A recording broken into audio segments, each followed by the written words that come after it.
Hello and welcome to NR classes. मैं engineer Vishnu Kumar आपका स्वागत करता हूं।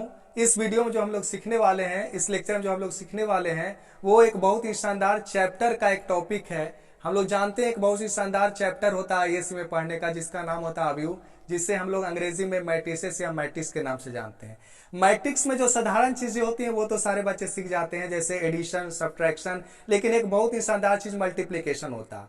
हालांकि आप एडिशन की बातचीत करें तो उसके लिए भी कुछ नियम कानून है और मल्टीप्लीकेशन के लिए भी कुछ नियम कानून है। जैसे हम लोग दो अवयव लेते हैं, दो अवयव का अगर एडिशन करना चाहते हैं तो हम लोग अवयव में एडिशन जो होता है, जैसे मैं ऊपर लिख देता हूं आपको हेडलाइन अवयव। अवयव में अगर एडिशन की बात करें, जोड़, तो जोड़ के लिए जो कंडीशन जो है, कंडीशन वो सबसे बड़ी बात है, क्योंकि जोड़ तो अलग चीज है, पहले कंडीशन जानेंगे तभी जोड़ पाएंगे। तो कंडीशन क्या होता है जोड़ के लिए कि दो अवयव अगर है ए और बी, तो ए का अगर हम लोग का कोटि यानी ऑर्डर जिसको हम लोग कहते हैं, कोटि अगर जितना ए का है उतना ही बी का होना चाहिए, क्योंकि इसमें कॉरस्पॉन्डिंग एलिमेंट जो होते हैं, संगत जो अवयव होते हैं वही ऐड होते हैं। जैसे मान के चलिए ए एक अवयव है और एक ए जो अवयव है उसमें 2x3, इसका सपोज डेट इसमें 2 पंक्ति और 3 स्तंभ है, 2 रो 3 कॉलम है। और बी एक अलग अवयव है जिसका भी कोटि 2x3 ही है। अब ये दोनों ऐड हो सकता है और ऐड होने के बाद जो कोटि आएगा उसका भी कोटि 2x3, जिसमें उसमें भी 2 पंक्ति और 3 स्तंभ होगा। ये जोड़ हुआ। घटाव के लिए भी यही नियम, अगर हम लोग घटा भी रहे होते जोड़ या घटाव, तो उसकी जो कोटि आती तो 2x3। तो इसलिए नियम क्या हो गया कि इसमें जिसमें पंक्ति 2 है तो इसमें पंक्ति 2, इसमें अगर स्तंभ 3 है तो इसमें भी स्तंभ 3 हो गया।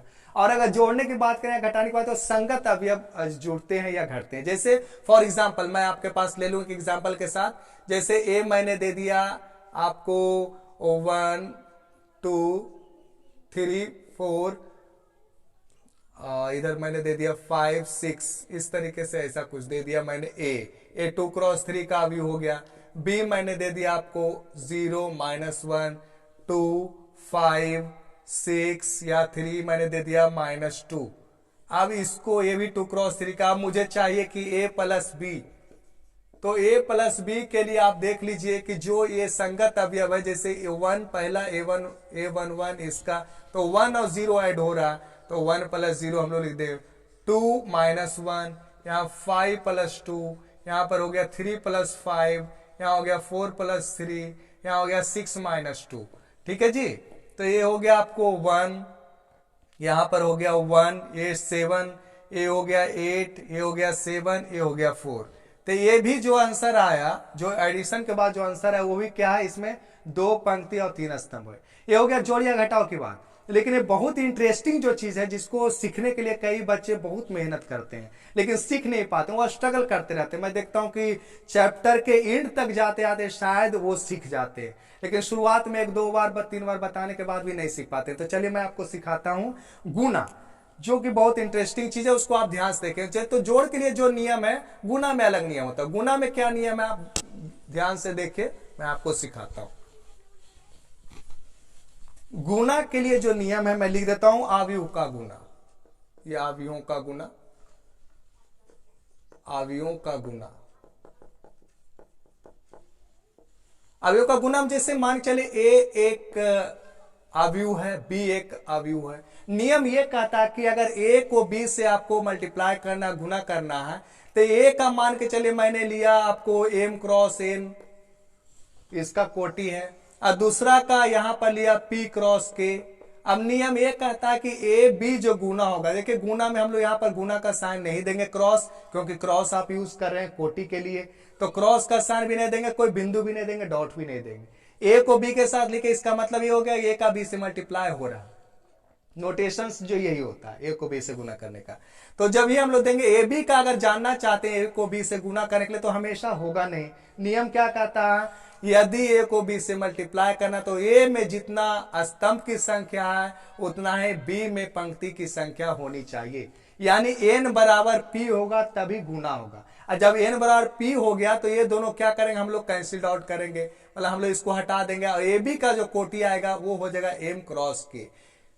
जितना इसमें बचा कोटि इसका, जिसमें स्तंभ बचा, इसमें जितना पंक्ति बचा, इसमें जितना स्तंभ बचा, वो हो गया इसका कोटि ए बी का।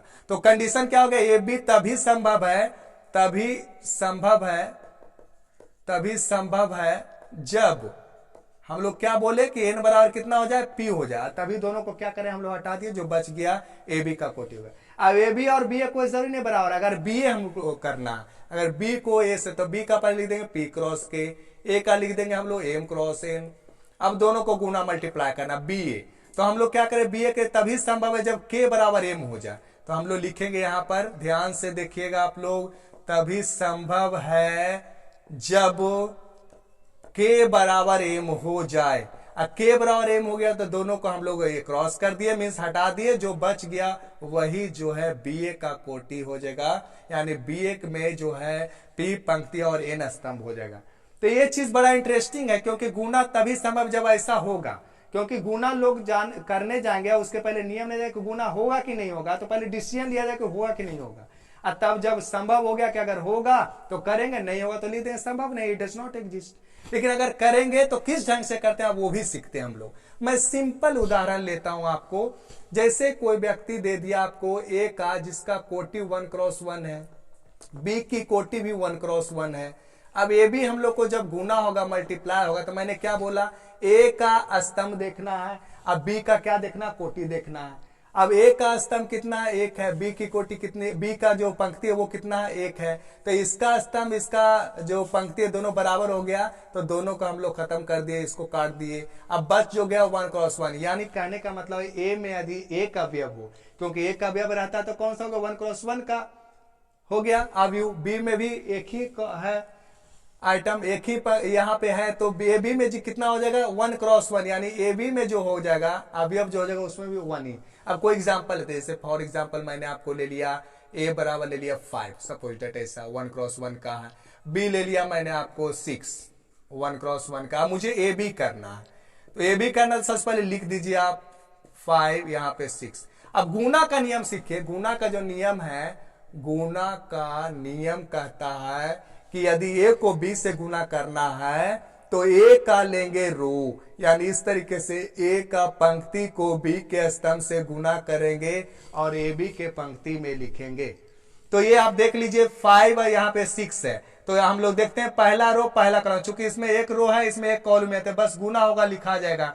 चूंकि रिजल्टेंट आएगा आपका 1 क्रॉस 1 का, तो डायरेक्ट हम लोग कह सकते हैं कि ए बी बराबर जो आ गया 6 5 30, यानी गुना हुआ 1 क्रॉस 1 का आंसर आ गया।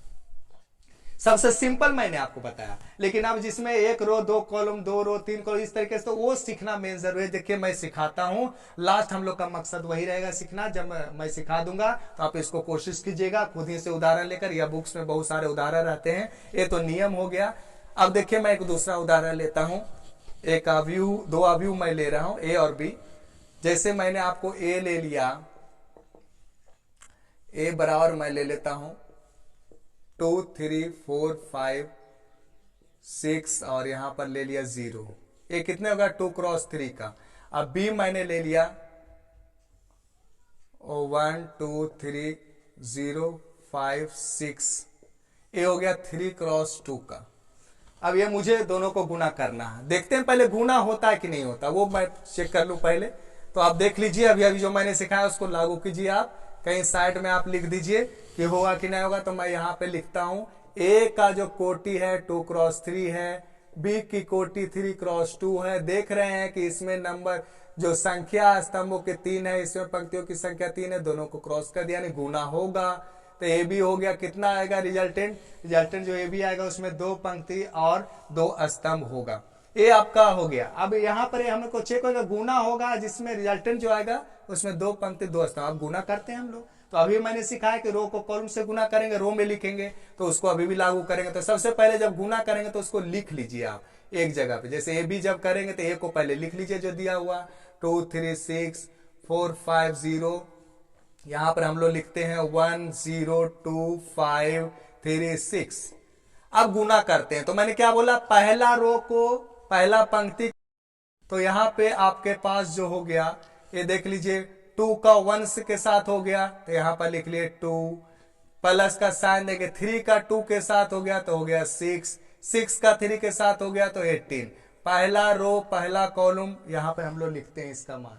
उसके बाद पहला रो दूसरा कॉलम हम लोग यहाँ पे लिखेंगे तो 2 गुना 0 कितना हो गया 0। 3 को 5 से गुना कीजिए 15।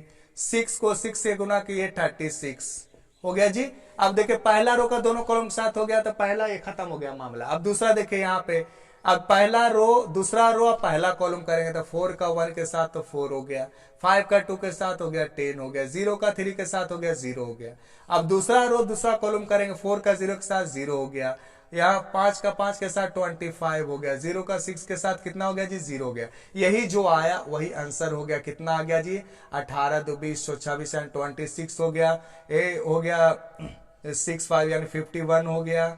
यहाँ पर हम लोग 14 हो गया और यहाँ पे 25 हो गया। देखिए आंसर आपका 2 क्रॉस 2 का जो आया आपका आंसर, उसमें 2 रो 2 कॉलम यहाँ पर आपको दिखाई दे रहा है, जिसमें 2 रो 2 कॉलम है। तो पहले आप चेक कर चुके थे कि जो आएगा उसमें 2 पंक्ति और 2 स्तंभ यहाँ पे होगा। तो ये गुना इस तरीके ढंग से आप करते हैं नियम के अनुसार, जो पंक्ति का स्तंभ के साथ पंक्ति में, हमेशा याद रखेंगे।